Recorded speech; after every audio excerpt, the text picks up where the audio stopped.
Today at the National Press Club, Dr. Kay Patterson, the Age Discrimination Commissioner. She'll discuss what needs to be done by governments and communities as Australia's population grows older, with a quarter of the population to be over 65 by 2050. Dr. Kay Patterson with today's National Press Club address.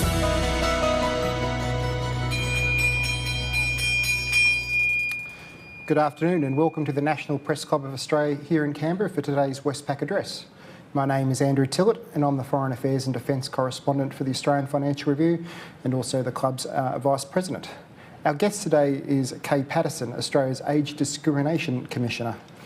Dr. Patterson was appointed Commissioner in July 2016 and will soon finish her term, so this is a bit of a farewell address.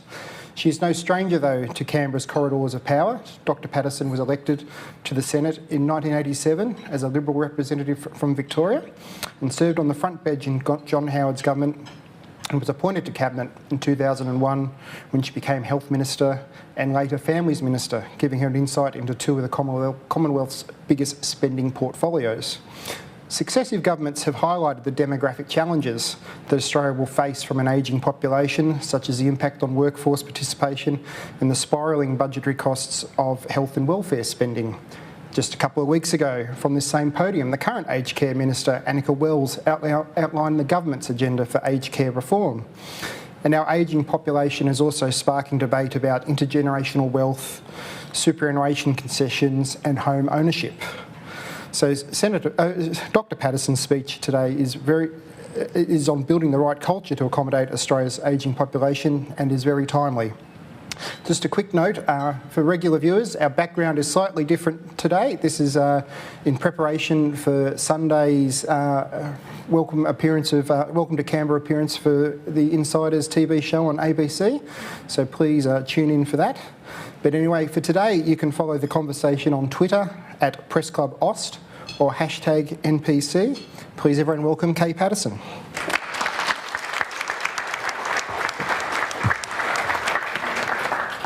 Well, thank you very much, Andrew. And I'm sometimes introduced incorrectly as the Ageing Discrimination Commissioner. That was more accurate introduction, thank you.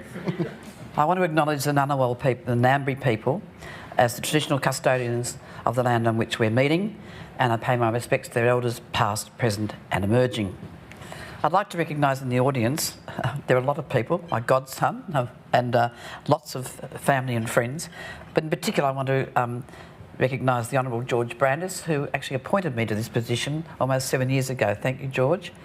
The Honourable Margaret Reid, thanks Margaret for being here and for all you've done, particularly for Canberra, but particularly in the Senate as the first President. Former Senator Sue Knowles, who used to sit behind me and hand me answers to questions could you come up here and pop up and help me answer the questions? Emeritus Professor Ros Croucher and Helen Watches from the President of the ACT Human Rights Commission, and Ros is the President of the Australian Human Rights Commission. I don't do this work alone, so I'd like to thank my fellow commissioners. Most of them have got very, very good excuses not to be here. They're in Melbourne or they're somewhere else. And I had a lot of messages this morning on my phone to say break a leg. So I thank them. And I also want to acknowledge my staff who are here, past and present. There are a number of wonderful past staff.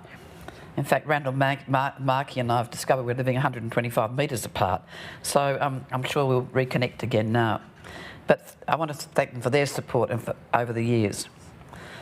I'm pleased to see a few of the members of the press, and I don't think Laura's excuse is adequate.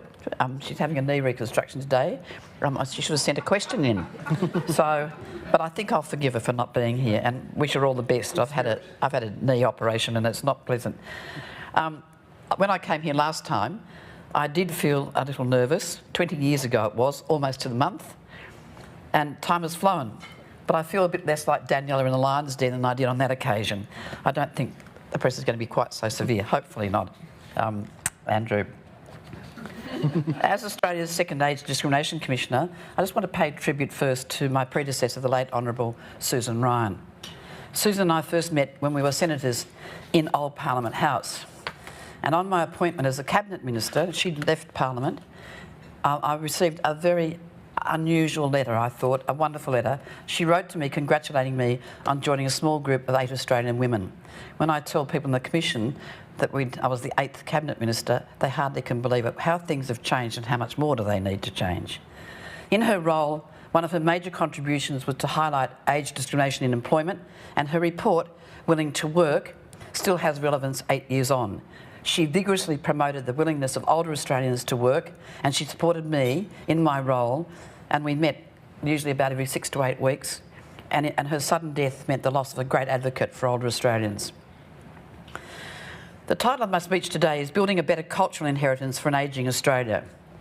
As most people know, Australia's population is ageing. Many of us will live and work longer than our parents and grandparents, and indeed many of you will live into your 90s and some to over 100. This is where the most striking illustration of ageing is evident. In 1975, and some of you here will remember 1975, we had 120 centenarians in the whole of Australia. By 2021, this had increased to about 5,300.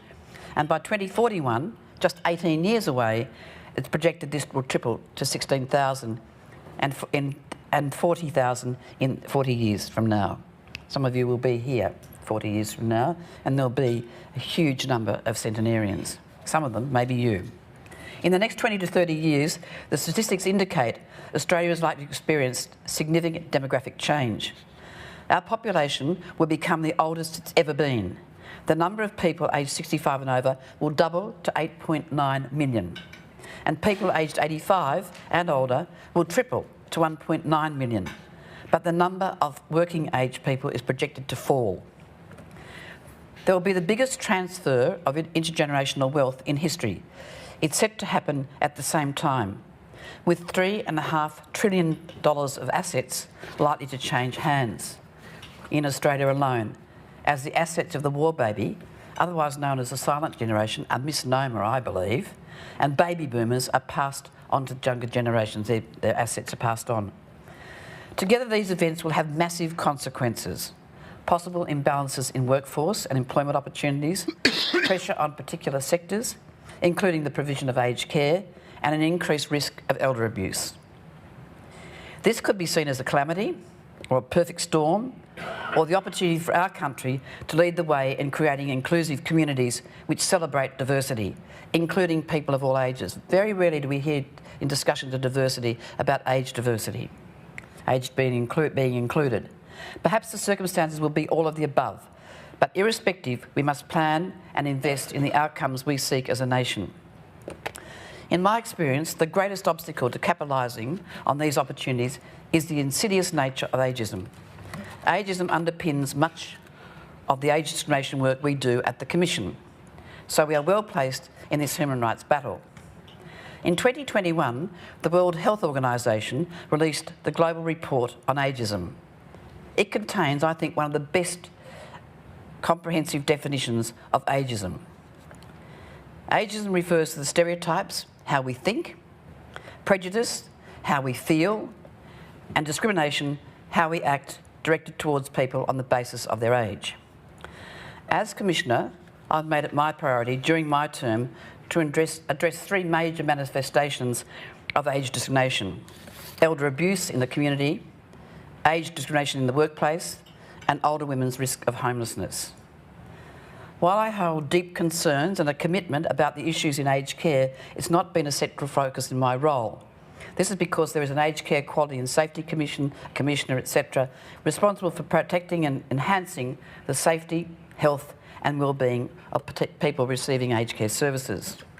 In addition, the federal government also funds the Older Persons Advocacy Network, OPAN, with the responsibilities to advocate for older people in residential aged care and aged care in the home. Having said that, my team and I have kept a very close eye on the Aged Care Royal Commission, especially in relation to the central human rights themes that have emerged concerning the delivery of personal-centred care and issues around autonomy and independence. I'm also a member of the Council of Elders, a very feisty group, I must say, which was established by the Australian Government to consult with senior Australians and provide advice about aged care reform and age generally. I'd like to return to the underpinning issues of ageism, perhaps the least challenged form of discrimination and the least understood. Yet ageism affects everyone. While my work is primarily focused around the impacts on older people, I've also led research and supported intergenerational projects to enhance the understanding and address misconceptions about Australians of all ages. Nobody's immune. We make judgments about young people as well as older people. Ageism is an obstacle to the experience of ageing positively. It can result in older people feeling they can't exercise their rights and that their concerns are not being acknowledged and addressed. Ageism can be malevolent or it can be benevolent. Families, health professionals and institutions can overprotect and reduce an older person's autonomy, sometimes to the point of malevolent ageism, which can lead to ignoring their wishes or worse. Ageism can be two-way. People can be ageist, making assumptions and judgments about what someone can and cannot do based on their age. To give an example, a 96-year-old friend of mine in residential aged care was assumed to have an age-related hearing loss. I indicated that I'd go to see her, and she said, "You better check on that computer of yours because Kay Patterson's coming." An audiologist appeared the next day.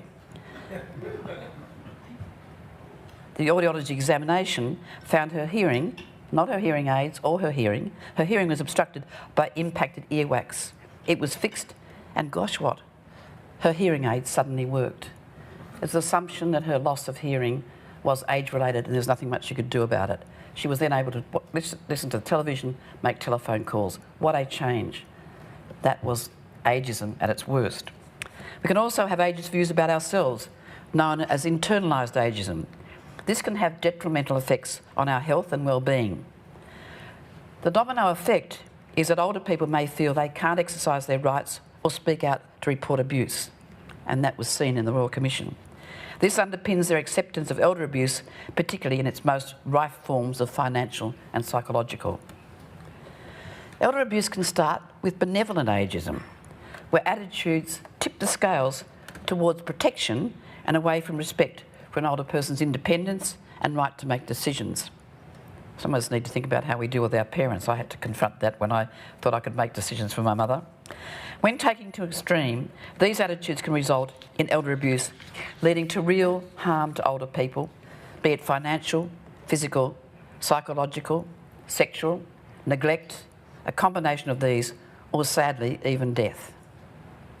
Perpetrators of elder abuse are often family members, mostly adult children, but they can also be friends, neighbours and acquaintances and other people they trust. Worryingly, the current cost of living pressures has the potential to exacerbate the risk of elder abuse. We all need to be vigilant against the likely increase in financial exploitation, particularly for families in the current and looming economic environment. I hear many accounts of abuse when I speak to people across Australia. Only recently at a meeting in Wollongong, I was told about an adult son who became his father's attorney under a power of attorney and refused to pay for much needed residential aged care. The aged care provider placed a caveat on the father's house due to mounting accommodation costs, learning the son was redirecting his father's pension to his accounts and was about to transfer the family home. Despite court action, temporarily removed financial control from the son, this was eventually returned and the son transferred ownership of the house to himself. He never visited his father again, who died in care 4 years later. That is not an uncommon story. I would hear that 6 times a week about somebody often losing their whole home and appearing in a community legal centre homeless. So what are we doing to address these issues? In my role as Age Discrimination Commissioner, I've been arguing relentlessly for the implementation of the recommendations from the 2017 Australian Law Reform Commission report, Elder Abuse, a National Legal Response, launched 6 years ago this month. For this, I've been advocating for all Australian Attorneys General to agree to harmonisation of powers of attorney, enduring powers of attorney laws across jurisdictions, a national online register of enduring powers of attorney. But the call for harmonisation started long before this report of 2017. Back in 2007, the House of Representatives report older people and the law, considered the best means for promoting powers of attorney and even then recommended the implementation of uniform legislations across jurisdictions. The Australian Guardianship Administration Council in 2019 produced an excellent booklet, You Decide Who Decides. Seems fairly reasonable. You know, make your enduring documents so you can decide who decides, to help people plan for future financial decisions. The booklet is filled with reminders about the different requirements in different jurisdictions. And if you read it, it's check Western Australia, check Queensland, check New South Wales. I had the privilege of launching the booklet and said I hoped it was out of date sooner rather than later, in the wishful hope that harmonisation would be resolved. Not so. Current inconsistencies across jurisdictions cause confusion in the community, making it difficult for families to understand the rules and for those providing advice across our states and territories. They also impede cooperation between state and territory advocates, public advocates, in investigating instances of abuse that involve a number of jurisdictions. Harmonisation would make it easier for families to look after older family members in other jurisdictions and for people to be educated about their rights and attorneys about their responsibilities. For example, when I visited seniors groups, very few people know they can revoke their power of attorney. Pre-COVID, I went with the former CEO of Seniors Rights Service New South Wales, Russell Westcott. Russell's here today, and we had a number of info bingo gigs around country New South Wales. Bingo and lunch brought audiences of 250 or more older people, and we embedded in the program information about planning ahead. Keen bingo players would come early, sit up the front with their little things to stamp, and they're eager and early, and we were castigated for calling slowly and our card checking wasn't up to scratch. So I don't think bingo is going to be my next career when I finish this job in 4 weeks' time. However, at every meeting over lunch, people came up to me and said, I never knew I could revoke my power of attorney. My son is taking money out of my account. I'm going to change my power of attorney. That is appalling that people aren't aware of that, and they should be, and we need to do something about it. Banks are also concerned. The banks have identified hundreds of thousands of dollars being transferred annually by attorneys from their principals' accounts into their own accounts. Now, while that movement of funds isn't always conclusive of financial abuse, it does raise red flags, and at the very least points to a pressing need to educate attorneys about their responsibilities, including to act in their principals' best interests, not to mix their money with the principals, and to keep good records. Principals also need to know they have a right to change, revoke and set conditions on their enduring documents when they have capacity. There's no doubt there's greater public awareness about elder abuse since it first started to gain recognition in the 1990s. This is the result of efforts from the sector, various governments, individual advocates, and of course, law reform report and responses. I'd like to acknowledge the collective efforts, including strong support for harmonisation of laws led by our Commission work and the Australian Banking Association, Anna Bligh. She often says we're on a joint ticket, and we have been for 6 years. This is also supported by key peer advocacy groups, Elder Abuse Action Australia, Older Persons Advocacy Network, Council on the Ageing, National Seniors Australia, the Combined Pensions and Superannuants Association, and the Consumers Federation of Australia, among others. That is enormous support for harmonisation. In addition, work has been carried out by the public advocate in Queensland, Dr. John Chesterman. I'd like to just say how supportive he's been of me in this role. He's provided a draft model for financial enduring powers of attorney, supported by a number of legal and advocacy services. So the document's there. The Commission, the Australian Banking Association and other advocates have often written to the Attorneys General before their regular meetings. I think they expect the letters now. The replies we get about these legal reform issues are, in essence, it's on the agenda. Not reassuring when the House of Representatives' 2007 report said that the issues were first brought to the attention of the Attorney Generals back in the year 2000, 23 years ago. In fact, that it's still on the agenda is cold comfort. Despite the glacial progress on enduring power of attorney reform, there is no doubt Australia has made progress. We now have a national plan to respond to the abuse of older Australians, just about to expire, and a new one being worked on. A national elder abuse peak in Elder Abuse Action Australia, compass.info, a one-stop online elder abuse hub, and the continuation and expansion of elder abuse service trials, including specialist elder abuse units, health justice partnerships, case management and mediation services.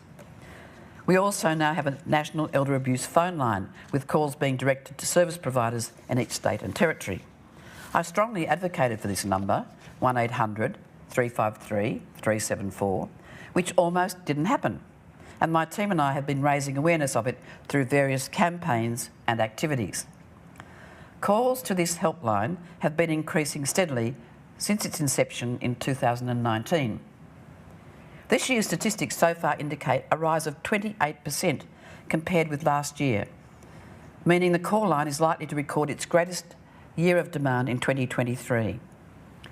This increase is also being experienced by specialist services in various states, with some recording as much as 40% rise in the first quarter of this year.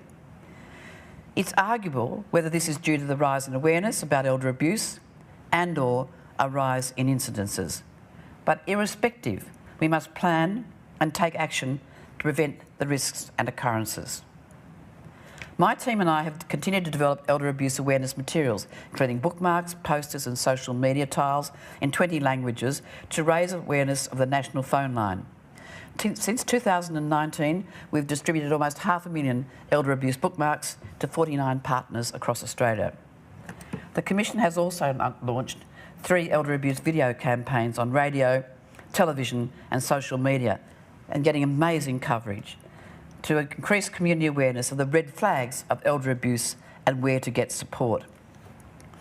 What really needs to be done to protect the rights of older people to reduce ageism? The 2021 National Elder Abuse Prevalence Study found that the family, friends, GPs and nurses are common sources of support for older people who experience abuse. This is why it's essential for anyone who meets with older people to know the signs, or works with older people to know the signs and be equipped to respond. What I want to impress on you is the plea of pursuing a culture that supports older people in all aspects of their life and all living situations. Everyone has a responsibility to be vigilant. We need as many eyes and ears as possible in the community to combat elder abuse.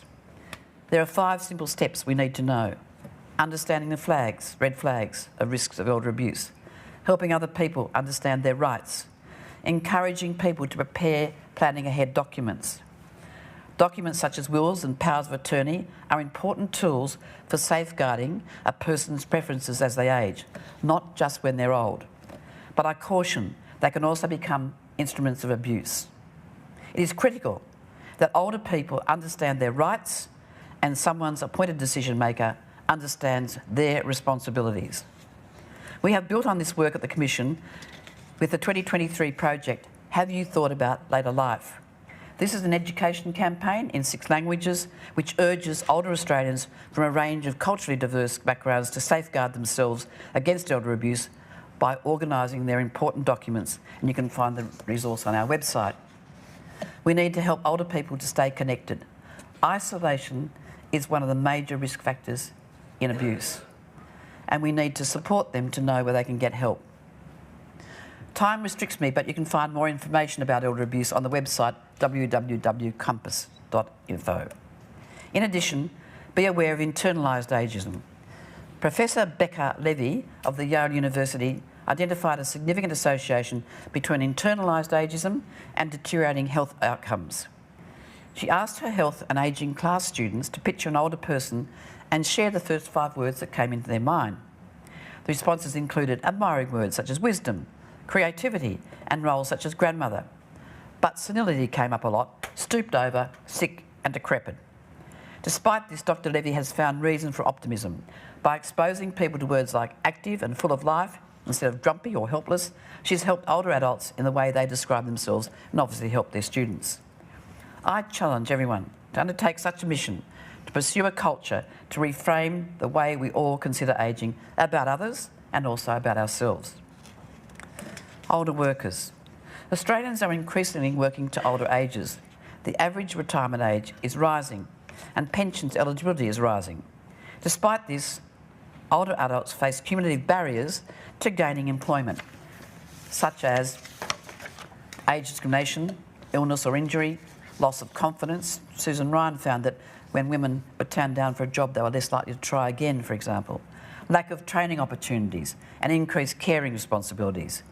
Digitisation of many processes, including the recruitment process, may disadvantage certain applicants, such as older adults and those in low-income work. This can also feed internalised ageism. A key function of the Australian Human Rights Commission is to investigate and attempt to conciliate complaints of discrimination or breaches of human rights, including age discrimination. This is work not done by the Commissioners, but by the Commission's Investigation and Conciliation Service. In 2021, the Commission received 271 complaints about age discrimination. About 6% of all the complaints received. The majority of these complaints were about employment and came from complainants over 55. When it comes to the workplace, age discrimination can occur at the point of recruitment, in relation to opportunities for training, development and promotion, access to flexible work practices and strategies around how retirement is approached. Ageism in the workplace has helped drive our focus area around older workers. This year, we again partnered with the Australian Human Resources Institute for the 5th time on employing and retaining older workers, an important report which provides insights into the employment climate for older workers and the shift in perception around our ageing workforce. This builds on the data collated in 2012, 2014, 2018 and 2021. The report also reflects employment data and the increased workforce participation in older Australians. Despite the 2023 labour market being tight and flexible work practices more acceptable, ageist perceptions and employment practices prevail. In the 2023 report, we found that 18% of employers still have an age above which they definitely or probably won't recruit. The good news is that this percentage has been dropping over the years. Susan Ryan's first report, it was 52%. In 2018, it was 30%. In 2021, it was 27%. While this is an improvement, we still have 18% of employers who say they won't employ someone or they prefer not to. It's not good enough. Age discrimination persists despite this contradicting the real-life experience of working with older people, as noted in this survey. Many employers reported no difference between older and younger workers in terms of job performance, concentration, ability to adapt to change, energy levels and creativity. Advantages of older workers were found to be coping with stress, attendance, reliability, awareness, commitment and loyalty. Advantages of younger workers were their physical capability, ambition and proficiency in using technology. It seems to me that most workplaces would need a combination of all these skills, and I encourage employers to look at it. Did you just ding me? No. Oh, I thought I heard a bell. I was hoping there was a bell there. Older women at risk of homelessness. But what happens to older people when they can't work, particularly the current cohort of older women who didn't have access to compulsory superannuation when they started working or have been in and out of the workforce? Older women are the fastest growing group of people who are homeless or at risk of homelessness. The latest numbers that we have are from the 2016 census. I presume that will be updated with the information from the latest one. But risk of homelessness increased 31% between 2011 and 2016. Their circumstances may vary. The end of a job, illness, or, for example, can force them into this dire situation. Stable, affordable housing is a key safety issue for older women. Given my resources, I've focused on one group. Those at risk of homelessness, they're really hidden. They're working, single, living alone. They have some hidden assets or capacity to continue working. They've lived conventional lives and find themselves at risk of homelessness as they approach or enter retirement. In 2019, my team and I launched a paper, Older Women's Risk of Homelessness Background Paper, and explores the risk factors for older women. For some women, a single crisis or circumstance can result in homelessness with little or no warning. What can be done? During my discussion with a range of people who are working on this issue across various sectors, I've heard about some very innovative models. We need multiple solutions which consider the range of circumstances of the women in question, from their assets, income and capacity to work, their age, through to their housing requirements and preferences. No one woman is the same as another in terms of their needs and those issues. The aim must be to enhance women's housing and economic security across the remainder of their working lives and through retirement. I've discussed preventative solutions with a range of stakeholders, and there have been some heartening developments such as creative community housing groups providing shared equity housing, and some developers have provided some affordable housing within a development. I've worked closely with the Retirement Living Council and the Property Council, have been pleased to see their responses to utilising vacant units. Some of them had a lot of vacant units, some 21 and 30 in one facility alone. I did challenge them at my last meeting at their national event and said, if you have one vacant unit when somebody's sleeping in a car, it's a disgrace. Measures like this will make a big impact on those older women who have some assets, but not enough to buy a home or retire without dread of how long their savings will last. I've seen this model in action, and older women are delighted to finally have the security of a home.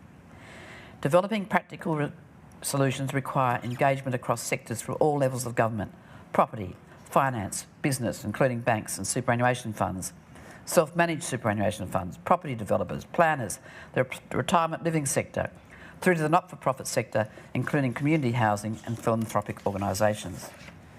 There is a lack of incentives which could be cost-effective and be considered to encourage members of super funds or SMS funds to invest in approved shared equity funds, or for investors to do the same. We need coordination and collaboration to look at what works and what the barriers are, and they are significant. We need local governments that go beyond talking the talk to supporting innovative building applications, to consider changes to planning laws, and to consult women on housing design. A bedsit or a one-bedroom apartment is preferable to couch surfing or sleeping in a car. We need an online hub to collate and share the range of innovative models explored and initiated across Australia and internationally. Given we're in the Press Club, I'd like to touch on how ageing and older people are reported in the media. I'd ask the members of the press to reflect on their own thoughts about older people, their own personal experiences of ageing, and consider how they might challenge perceptions of ageing and how the reporting of ageism and elder abuse is undertaken, and how your reporting may be ageist. According to a Queensland University of Technology study published last year, ageing, and particularly aged care, is too often represented in a negative light. Older people are being dehumanised and homogenised in how they are portrayed in the media. And I quote from that report, "It isn't fair." A 91-year-old man paragliding had an accident. They, the media, were interviewing him in his hospital bed, and he said, "I can't wait to get out there to go on another flight."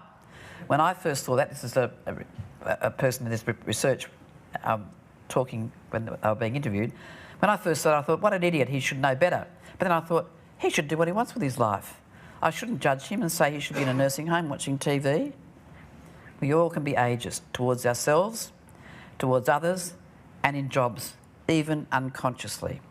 Let's aspire to be fairer, more accurate, so ageing is something we embrace rather than fear. We all have this responsibility.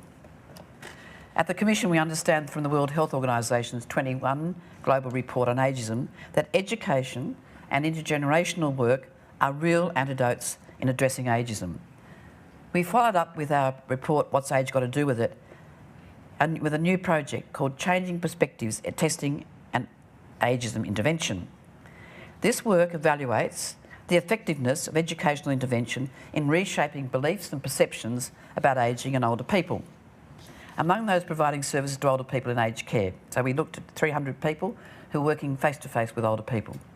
To date, the team has completed ageism training with more than 300 aged care, and I'm just smiling at one of my staff who's been doing this work, but 300 aged care and community workers in urban and rural settings. The final report is due to be released soon, in fact 2 weeks' time, and the findings are groundbreaking and newsworthy. This work supports my long-held belief that ageism may be the most common and accepted form of prejudice, but it may be also the easiest to shift, as is evident from the participants' post-workshop, and I quote, one of the participants said. I want to check myself for prejudices when meeting new people. I want to be aware of my language, attitudes and some subconscious limitations I may put on people due to their age. The results are outstanding. I wish I could share them with you, but the report's not quite finished. I encourage you to share stories about ageing, this is the press I'm saying, that help address the dominant perception that this life stage is a time of dread, decline and decay. There's much to look forward to in growing older, particularly if we can avoid internalised ageism and able to maintain our health as long as possible. Intergenerational wisdom and shifting ageist beliefs was also one of the main takeaways, another project we supported. In May this year, I had the privilege of being MC at the opening of the Centenarian Portrait Project by Teenagers, a national exhibition at the Belconnen Arts Centre.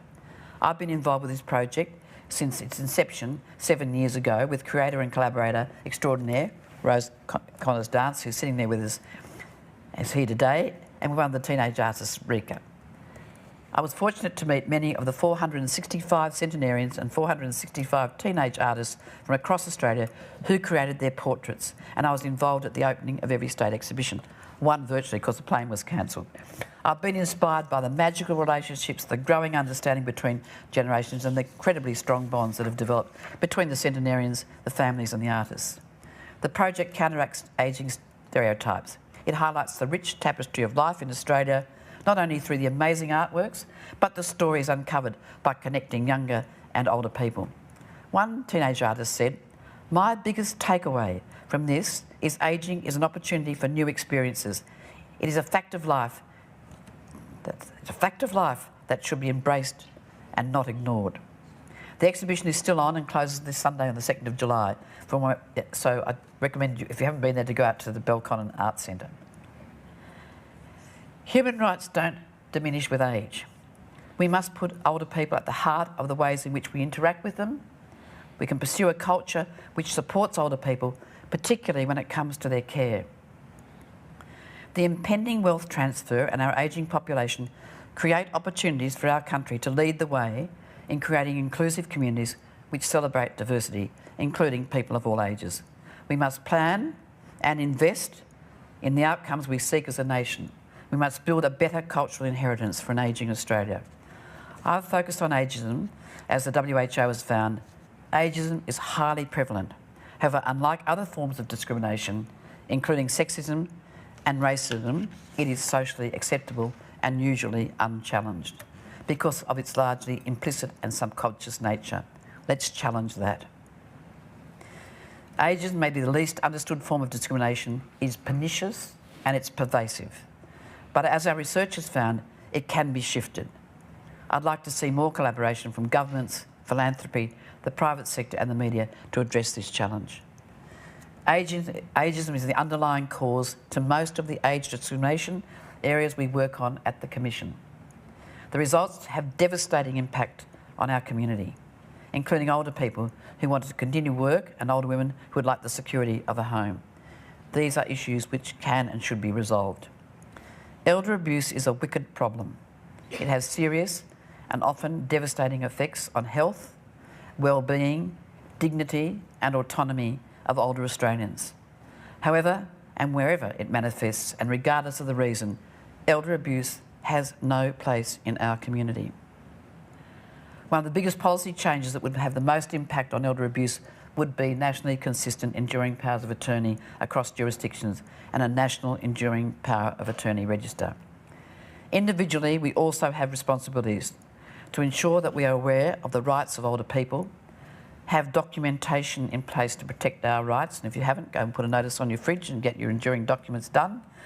Know the support services available, be mindful of internalised ageism, be mindful of the perceptions about growing older, either your own, in your work, or that of people in your network. Lastly, remain connected to others, including friends, family and community groups.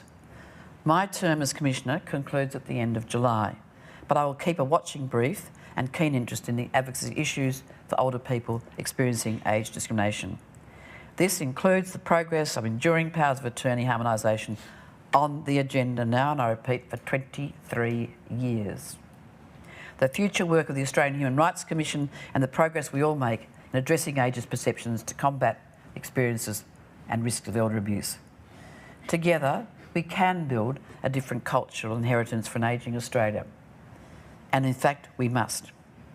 As I say at the end of almost every speech that I make, the culture we accept now will be the culture we inherit as we age. Thank you.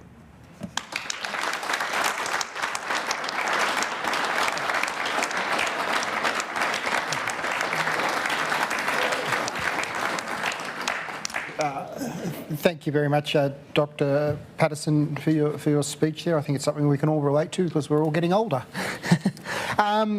Look, I just going back to your bingo anecdote during your speech, and what struck me is that it seems like for a lot of older people, they actually only start to think about these issues when they get old, whatever old may be, you know. And it's often dominated by things around, you know, financial security and things like that.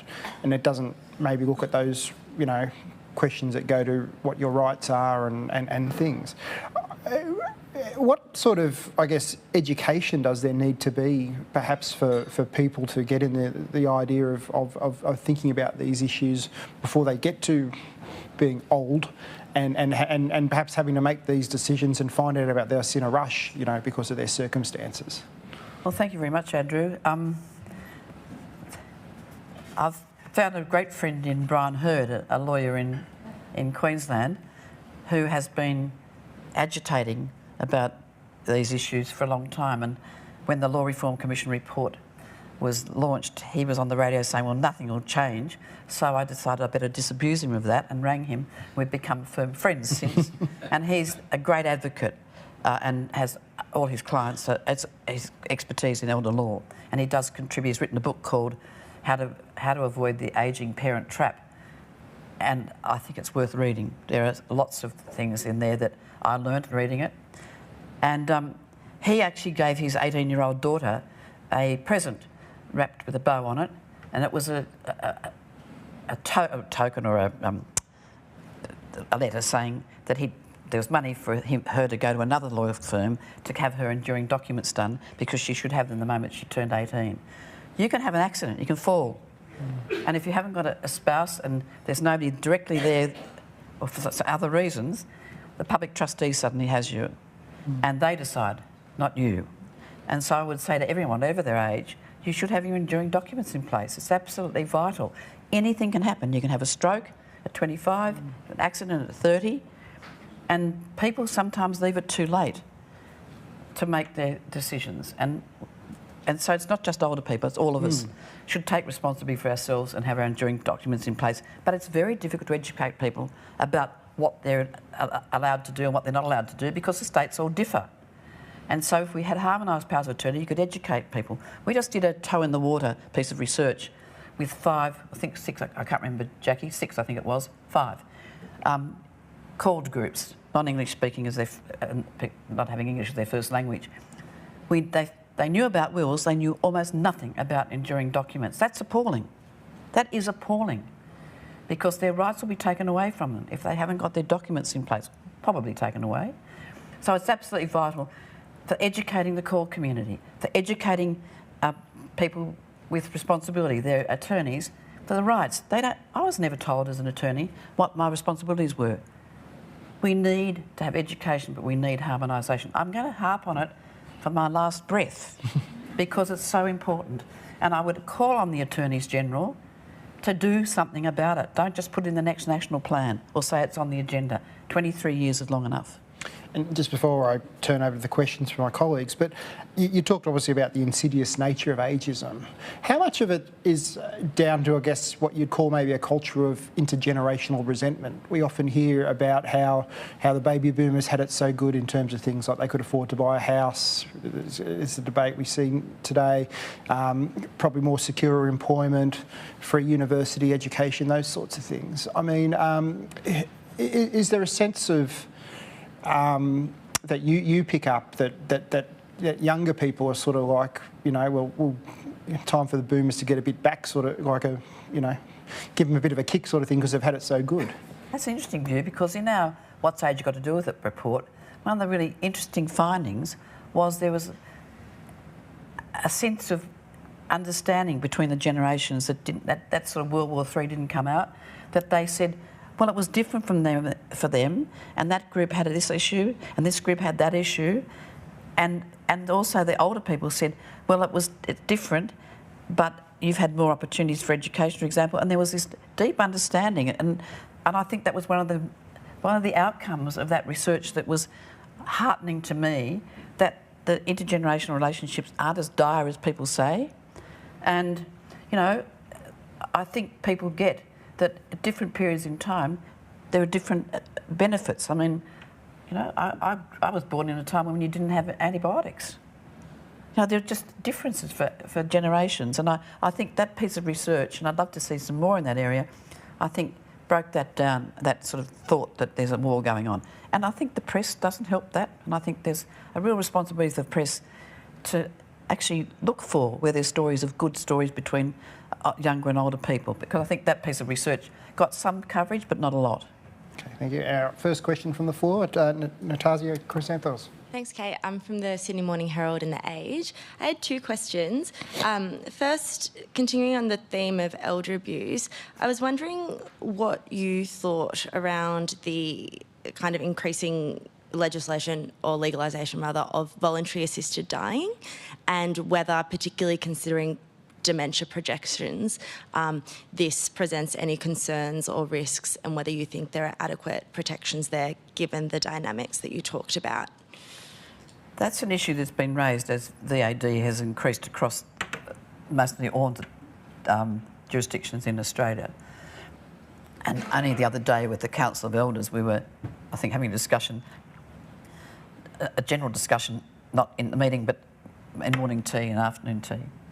And people said, well, shouldn't I have the right to make a decision about what happens to me if I become and lose my capacity totally and I'm unresponsive? Shouldn't I have the right to have voluntary assisted dying and have that in my enduring documents? And I think that's a discussion that will start being had. One of the things I think we've got to remember is that every single human being is important. They've had an experience and a life, and we have to be very, very careful about any legislation we introduce. But I do think it's appropriate to have a sensible debate and discussion about that issue, because you've got to have your capacity to make the decision, and maybe you should be able to put it in your enduring documents, but I think it's a discussion that should be had. And also on aged care, I know you said it's not your area, but as a former health minister and someone who does watch the space, going back to Minister Wells' speech here a couple of weeks ago, what are your thoughts on the funding issues facing the sector? And do you think something like a levy or increased consumer contributions will be necessary considering the population projections you spoke about earlier? Look, I don't want to stray onto the policy of funding of aged care. There's a long history. I could give you a history lesson on how hard it was to get a contribution into aged care when there was an introduction of a contribution into hostels. When it was shifted across to aged care, when they were separate facilities, that was resisted. It's a fraught area, and one of the things I think you have to think about is you might care for your parents at home, you might not receive any aged care in the home, and you're working and paying taxes. And the question is, should you have a levy to pay for people in a nursing home, 40% of whom do never get a visitor? And I think we've got to look at very, very broadly at how we need to fund aged care. It's not going to be sustained. But the other thing in aged care I'm concerned about, I don't want another Royal Commission in 15 years' time, and I'm sitting in an aged care facility looking at the Royal Commission on abuse of aged care in the home. We haven't got the same oversight as you have in an aged care facility. That is a real issue that has to be addressed. How do we make sure people are protected? As more and more people get aged care in the home, and what aged care in the home, they need to be protected. That's another issue, not the answer to your question. But the aged care question, I commend Arnica Wells for putting together a really very forceful workforce group to reply to her very quickly on this difficult problem of funding of aged care. But it must be fair to everyone who is in aged care and who doesn't use aged care and provides for their parent at home. Do you have a view on the fairest way to fund that? Yes, but I'm not going to... Please. Come on, you're among friends. And I've got very good friends on the workforce, and I've already had a chat to them. Sure. Our next question, Tess Economy. Thank you very much, Commissioner. I'm from AAP. What was your reaction to the tasering death of Claire Nowland, and what must change in our approach to aged care residents with dementia? I don't want to talk about that particular event. I wasn't there. I know that some of the press reporting has not had all the facts. There's also a police officer who's being charged. So I think it's to look at the overall thought. It is not always easy. And, you know, I've visited a lot of nursing homes as a senator, and people with profound behavioural problems with dementia are very difficult and challenging, but they have rights too. I think we need, and I did say in estimates when I was asked this question, is a police response the appropriate response? Because that's what the Royal Commission argued for, but maybe a different approach might be the sort of approach we have for mental health in the community, you know, a SWAT team who comes out. That's difficult because there's an aged care, numbers of aged care facilities spread to the whole of Australia. How do you get that? Some states have done a lot more training of police on how to deal with those issues. We expect them to deal with car accidents, to deal with chasing criminals, and to dealing with people with dementia in an aged care facility. It's a real challenge. And I think my response to that is this has highlighted a real need to re-look at that and make sure that the people delivering the service and the people who've got dementia are both protected in a way that doesn't end up with what happened the other day. Thank you. Next question is Nick Stewart. G'day. I know my father, Ron Stewart, will be watching today, so could I just get you to reiterate where the power lies in these relationships between older people and younger ones and enduring power of attorneys? So, in particular, they can be cancelled at any time? Depends on which state you live in. Who are the reclusive states that are holding out? Which state? No, it's not. That's not the issue. Mm.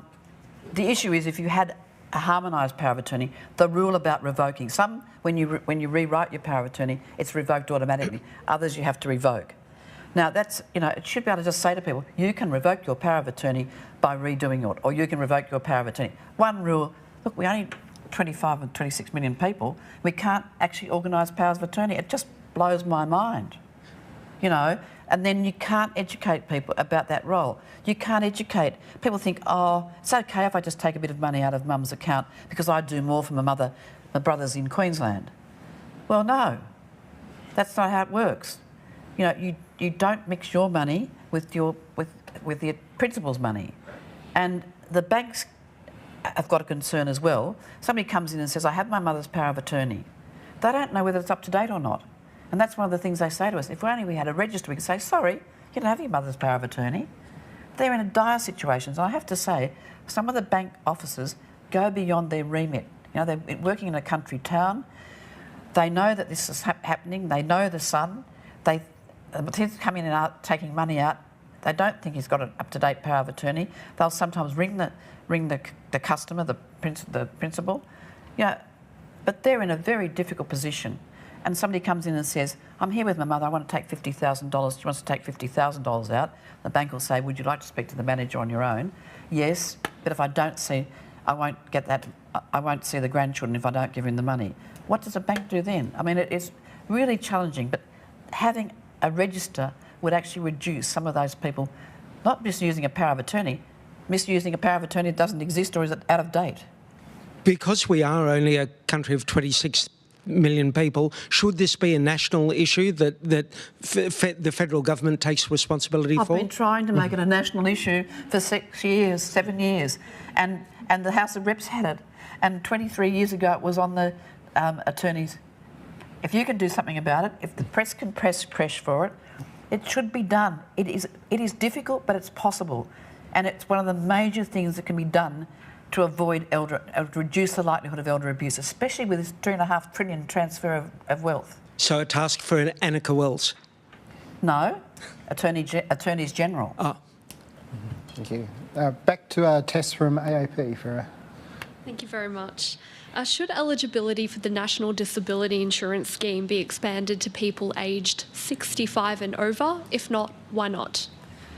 Well, there are exemptions in the Act, and if a government says that this is you can't be a policeman in Queensland over 60, it's exempted because it's a law made in Queensland. The rule here is that, and it's a long story because there's a historical transfer of responsibilities in the beginning of the NDIS, which I think I could do a whole talk on that, but I won't.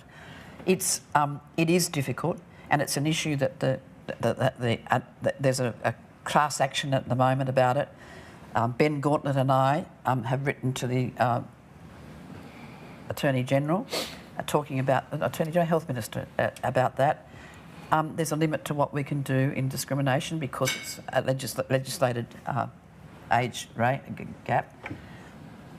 It's absolutely vital. I've got friends here in Canberra who are both in wheelchairs, and and one of them with post-polio, can't get the sort of service they might have got if they'd had a disability before 65. It seems odd to me that one day before you turn 65 and you develop a disability, you get the NDIS, and 2 days afterwards you wouldn't.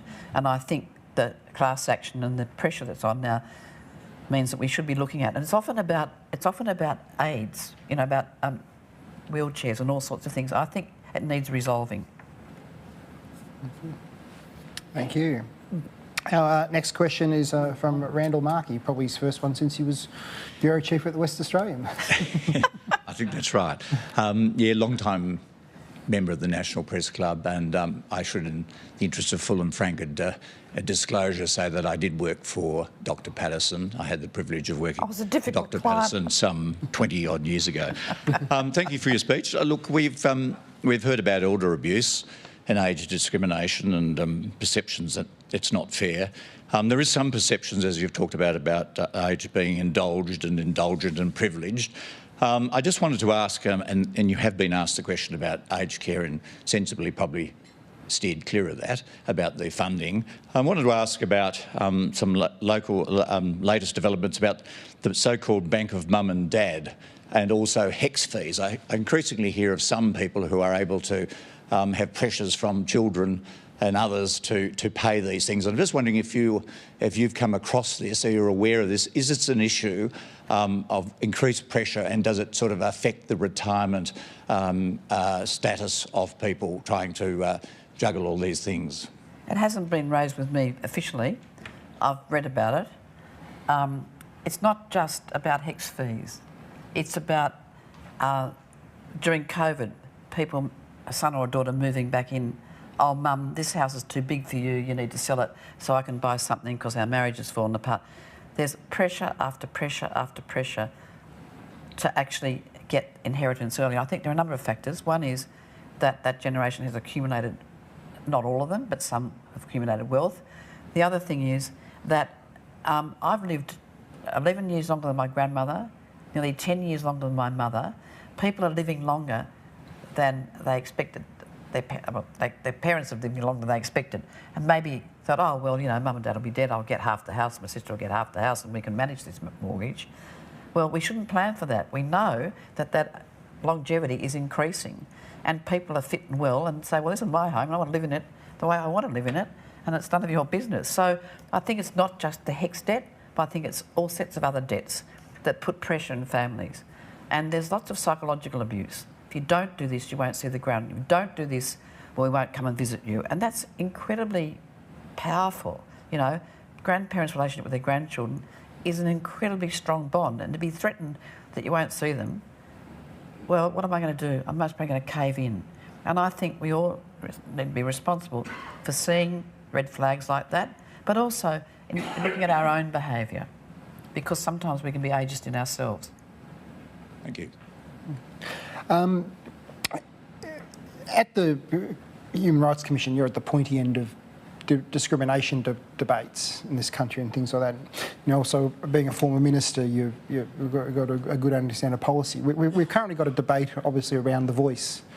to Parliament on that. I just wonder if you've got any thoughts on that, as someone who's sort of, been a policy maker, but also too can see the impact of discrimination, what it might mean. My wish is that this debate had been, or the structure had been discussed earlier rather than later. Referendum are very hard to get up, we know. And if there's not bipartisan or or quarter partisan, whatever it is now, support, it makes it much more difficult. So I think I would have rather seen a structured debate and maybe a more normal approach to a referendum. So we had the sort of national debate beforehand, which didn't happen. But having said that, my view is that the highest human rights order is that we have a dignified, respectful and debate where people aren't called names, where people aren't called racist, where people say we all have a right to our view and we should respect that. And that's, I think, the highest human right order, that we have a right to have a view, we have a right to have a say without being lambasted or criticised from one side or the other. But I would have liked to have seen a bit more thought beforehand to try and get a more bipartisan approach. Do you think a voice, going back to your days as a minister, do you think a voice to Parliament, executive government, would have been useful for you? Would it have been when you were making decisions around health outcomes for Indigenous Australians? One of my a sad thing, often you have things that you've done or haven't done in a job. One thing was tried to have a minister and a department responsible for an area. So instead of the Indigenous community, say in Wadeye, where I had one was in the Pitlands, another one was Wadeye and the northwest coast of Darwin, where instead of going to every department, that department was the key department with one department in the Northern Territory. And I went out to Wadeye for about 5 days. I took my staff, one of them's here. I made them drive from Katherine so they got how far it was. And we had a car breakdown and we had to go through rivers and heavens knows what else. But I wanted them to get a feeling for how far it was away. We got there and the women took us out into a very remote beach, and we had a most wonderful time with these older women and they said to us, one of the things they wanted was the school year to be changed. To be during the wet, when there wasn't as much grog in the community, and they could take the young people out to the homelands and educate them, in catching and wallabies and doing all the sorts of things that they did in their childhood, and learning some skills in their culture. The teachers all agreed, everyone agreed. I would go back to the minister in Northern Territory. Oh, that can't be done. And I was hundreds of kilometres away from any other place. We'll do it for 2 years and just see how it works. This is what the community want. If we have a voice and they don't listen to the community, it'll be just as bad as that.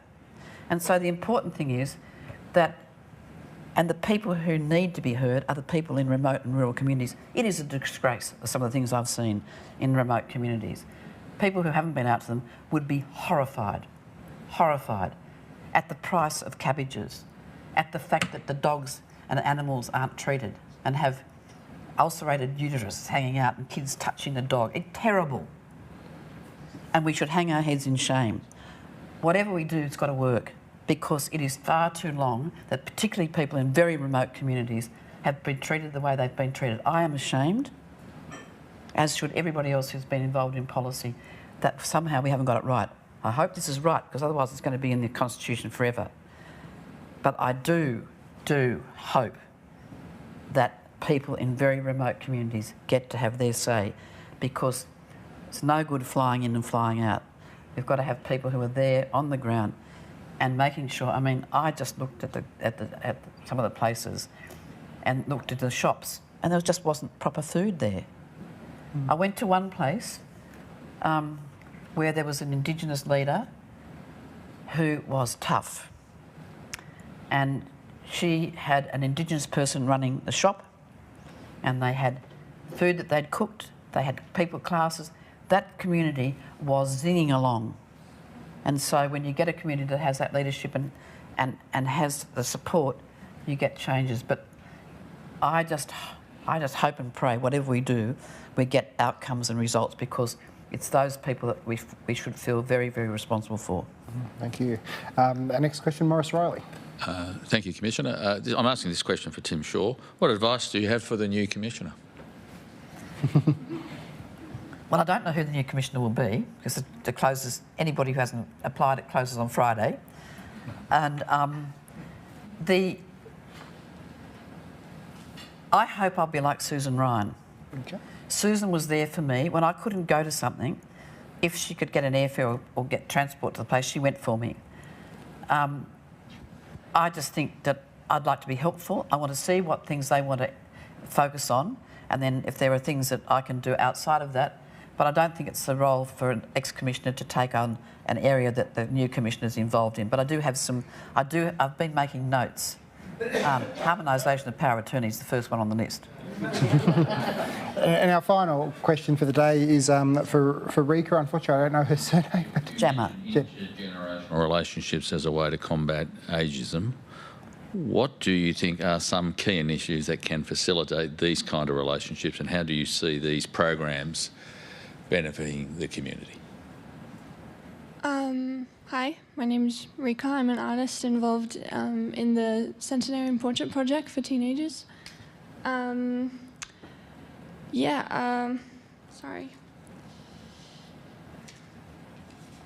So, yeah, thank you.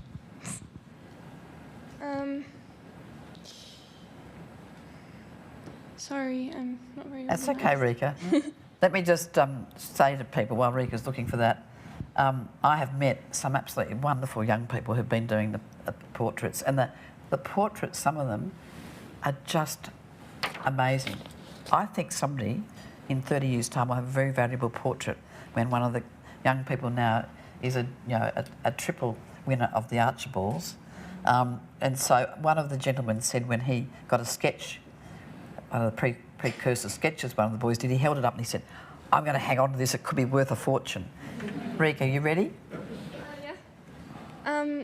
So, I guess I got to know the late Laurie Horace Hancock as part of, well, he was my centenarian I was partnered with in the project. I guess by getting to know someone of this different generation, I learned, I guess, the importance of genuine connections, genuine care and interest, even from someone, kind of a world away, is kind of how I would describe it. I'm 18 and he's 100. I thought we had nothing in common. We actually did have a lot in common, but no. So as I was discussing with Rose earlier, intergenerational projects, they create ripples in the community that we need these projects to create awareness and understanding of the issue of ageism. And it faces both young and old people. I've experienced it myself sometimes. And I would describe this relationship with Laurie, and I think all the other artists involved in the program would say the same thing. It's something valuable that I think people don't think about in terms of relationships they have with older people in their lives. And I think these connections need to be more valued, not just as volunteers, but also as skilled workers, skilled and educated workers, of people who can give older people who are overlooked sometimes a voice, I guess. Thank you, Rika. Thank you. And if you go to the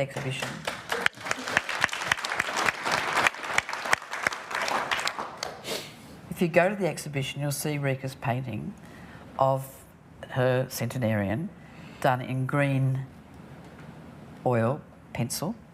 It is beautiful, but he's going like this. And what's he doing? He's counting and telling Rika the names of all his 27 grandchildren. And it's just the most beautiful portrait. I'd steal it if I could. It is just beautiful.